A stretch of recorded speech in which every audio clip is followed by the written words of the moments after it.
Hello friends, welcome to my another mini blog. আর আজকেও আমি এই ভিডিওতে তোমাদের সাথে দুটো দিনের ব্লগ একবারই শেয়ার করে দিচ্ছি।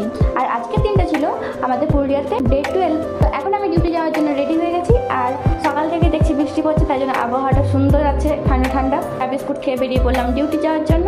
তারপর বিকেলের দিকে একটুখানি ইডলি খেয়ে নিলাম। দেন আজকের দিনটা কেটে গেল এই অ্যাসাইনমেন্ট লিখতে লিখতে। চলো দেখা হবে পরের দিন। The next day. দেন আজকের দিনটা ছিল আমাদের পুরুলিয়াতে ডে 13। তো আজ সকালবেলায় উঠে ব্রাশ করে ফ্রেশ হয়ে গেলাম। তারপর চুলটা বেঁধে নিলাম, বিছানাটা একটুখানি গুছিয়ে কলেজের ড্রেস করে রেডি হয়ে গেলাম। তারপর একটু ছাতু আর বিস্কুট খেয়ে চলে গেলাম ডিউটি। দেন ডিউটি থেকে এসে এই যে মাছ, বাঁধাকপি, ভাত খেয়ে নিলাম।